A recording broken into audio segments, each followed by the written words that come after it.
स्वागत है बच्चों आपका हिंदी कक्षा में। तो बच्चों आज हम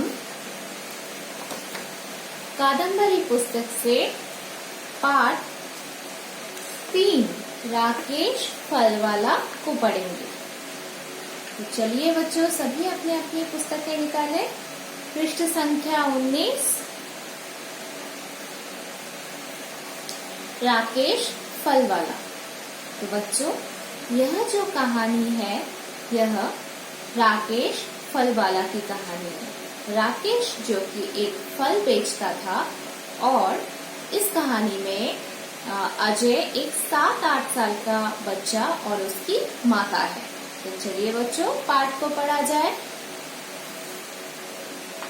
फलवाला 2 दिनों के बाद फल बेचने आया। अजय और उसकी माताजी के पूछने पर उसने बताया कि उसकी बस्ती में आग लग गई थी, उसमें उसकी झुग्गी जल गई थी।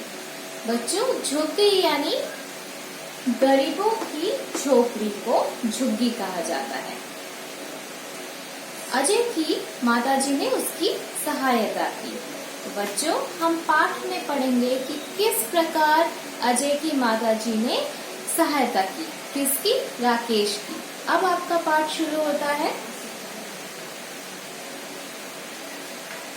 राकेश फलवाला आया।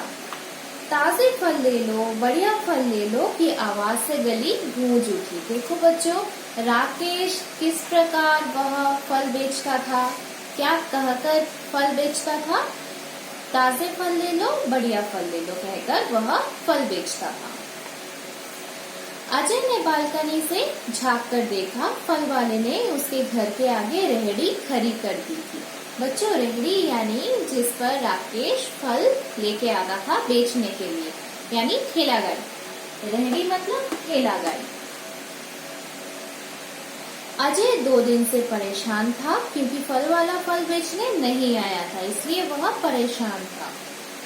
वह सीढ़ियों से उतरकर फल वाले के पास आया और पूछने लगा। क्या पूछने लगा? राकेश भैया आप 2 दिनों से फल बेचने नहीं आए? वह राकेश के 2 दिनों तक न आने का कारण पूछता है। अभी आज भी शाम को इतनी देर से आए हैं, क्या बात है? देखो बच्चों पूछ रहा है कि क्या बात है, आप 2 दिनों तक कहाँ थे, क्यों नहीं आए? इसका मतलब यही है बच्चों राकेश रोज आता था। राकेश प्रतिदिन 4 बजे के आसपास फल बेचने आता था, यानी बच्चों प्रतिदिन यानी रोज। बच्चों आपको पता है कि अनेक शब्दों के एक शब्द यानी रोज होने वाले कार्य को हम कहते हैं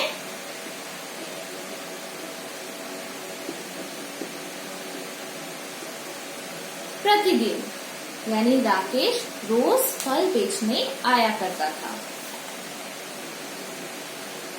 उस समय तक बच्चे स्कूल से लौट आते थे। बच्चे उससे फल खरीदने अवश्य आते थे। बच्चों अवश्य यानी जरूर आते थे। अवश्य का मतलब है जरूर। क्यों आते थे? अब देखो क्योंकि वह उन्हें कोई ना कोई फल यूं ही दे देते थे।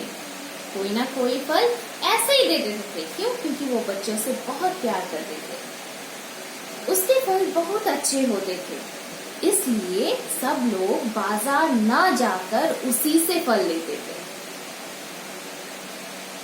राकेश अजय को उत्तर देता, तब तक उसकी माताजी माधुरी भी आ गई। अब देखो राकेश अजय को उत्तर देता कि तब तक उसकी माँ भी आ गई। मतलब अजय की माँ आ गई कि क्या कारण पूछने के लिए कि क्या बात है, मतलब ये जो राकेश है 2 दिनों तक नहीं आया। वह भी पूछने लगी। उन्होंने भी आते ही उसके 2 दिनों तक न आने का कारण पूछा। फिर राकेश कहता है हमारी बस्ती में आग लग गई थी, 100 के करीब झोपड़ियां जल गई थी। राकेश ने उदास स्वर से कहा। किससे कहा? माधुरी से कहा। अब देखो वह 2 दिनों तक क्यों नहीं आया था? क्योंकि उसके बस्ती में आग लग गई थी। बस्ती यानी जहाँ पर वह रहता था, उस पूरे जगह को बस्ती कहा जाता है। तो बस्ती में आग लग गई थी और 100 के करीब झोपड़ियां जल गई थी। 100 के करीब घर जल गए थे, इसी कारण वह 2 दिनों तक नहीं आ पाया था। फिर माधुरी कहती है, तुम्हारी झोपड़ी तो बच गई होगी। फिर क्या कहता है राकेश, मेरी झोपड़ी भी जल गई। यानी बच्चों देखो कितनी दुख की बात है, उसकी झोपड़ी भी जल गई, कुछ भी नहीं बचा, बर्तन, कपड़े, लत्ते सब जल गए। छोटी बेटी आग में झुलस गई। देखो बच्चों, यानी राकेश की एक छोटी बेटी थी जो आग में झुलस गई, अस्पताल में थी, यानी उसको अस्पताल में भर्ती किया गया था। आज सुबह उसे लेकर आया हूँ। यह रेहड़ी पक्के बाजार में थी तो बच गई। यानी बच्चों देखो, उसकी रेहड़ी जो थी उसके घर के आसपास नहीं थी। अगर घर के आसपास रहती तो शायद रेहड़ी भी जल जाती और राकेश न आ पाता। उसकी रेहड़ी किस लिए बच गई? क्योंकि वह पक्के बाजार में थी।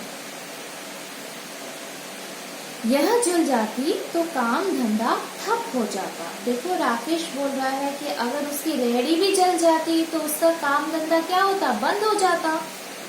तो उसका काम कैसे चलता? उसका गुजारा कैसे होता? बहुत दुख की बात होती। यह कहते कहते उसके आंखें जो है वो नम हो गए। यानी बच्चों वो बहुत दुखी हो गया। माधुरी उदास हो गई। यह सुनकर बच्चों कोई भी उदास हो जाता, मैं भी उदास हो गई यह पढ़कर। उन्होंने पूछा, खाने पीने का क्या इंतजाम किया? किसी संस्था के लोग आए थे, खाने के लिए भोजन दे गए? फिर राकेश कहता है, आगे पता नहीं क्या होगा। राकेश ने बताया, कुछ रुपए जमा किए थे। मतलब राकेश ने कुछ रुपए जमा किए थे, लेकिन वह भी जल गए। घर के साथ वह रुपए भी जल गए। क्यों? क्योंकि वह रुपए तो घर ही में रखे थे, इसलिए वह जल गए। राकेश ने बताया तो अजय ने माताजी से कहा, मम्मी, राकेश भैया की हालत तो बहुत खराब है। आप कहे तो मैं अपनी गुल्लक से इन्हें रुपए निकाल के दे दूं? देखो बच्चों, यानी राकेश की जो हालत है वह अजय को भी बहुत बुरा लग रहा था। अजय को भी समझ में आ गया, यानी उसको किस चीज की जरूरत है। तो अजय ने क्या किया? उसने अपने गुल्लक से रुपए देने चाहिए। गुल्लक क्या है बच्चों? वो बच्चे या कोई भी पैसा जहाँ जमा करते हैं उस चीज को गुल्लक कहा जाता है। गुल्लक मिट्टी के भी हो सकते हैं और कोई दूसरे धातु के भी हो सकते हैं। अजय, फिर क्या अजय की माताजी कहती है, अजय, हमें राकेश की सहायता अवश्य करनी चाहिए। मैं अभी आती हूँ। कहकर माधुरी घर में चली गई। उन्होंने अपनी पुरानी साड़ियां निकाली, सूट निकाले, छोटे बच्चों के कपड़े निकाले, बर्तन निकाले। उन्होंने सारा सामान राकेश को दे दिया। उन्होंने 500 रुपए देते हुए कहा, इस पैसों से राशन खरीद लेना। तो बच्चों देखो, राकेश के पास तो कुछ नहीं बची थी, तो वह तो बहुत मुश्किल में था। इसलिए माधुरी ने क्या किया? उसे कपड़े, बर्तन दे दिए और 500 रुपए भी दिए। किस लिए दिए? ताकि वह उससे कुछ खाने पीने का सामान खरीद सके। राकेश ने हाथ जोड़कर उसका धन्यवाद किया। देखो बच्चों, राकेश ने हाथ जोड़कर माधुरी का धन्यवाद किया। क्यों? क्योंकि माधुरी ने उसकी मदद की, उसकी सहायता की।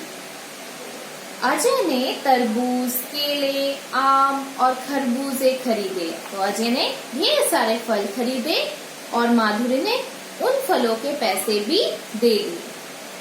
राकेश ने अजय को एक आम पकड़ाते हुए कहा, यह आम हमारी तरफ से। तो देखो बच्चों, राकेश इतना खुश हो गया तो इसलिए उसने अपनी तरफ से एक आम अजय को दे दिए। आम लेकर अजय हंस पड़ा।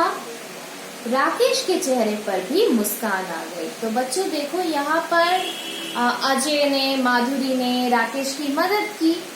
तो इस कहानी से हमें क्या शिक्षा मिलती है? हमें यह शिक्षा मिलती है कि हमें हमेशा दूसरों की मदद करनी चाहिए। मदद चाहे छोटी ही क्यों ना हो, करनी चाहिए। मदद करने से क्या होता है, हमको भी अच्छा लगता है और जिसकी हम मदद कर रहे हैं उसको भी सहायता मिल जाती है। तो बच्चों, आपका पाठ यहीं समाप्त होता है। पाठ से संबंधित प्रश्नोत्तरों को हम अगली कक्षा में चर्चा करेंगे। धन्यवाद।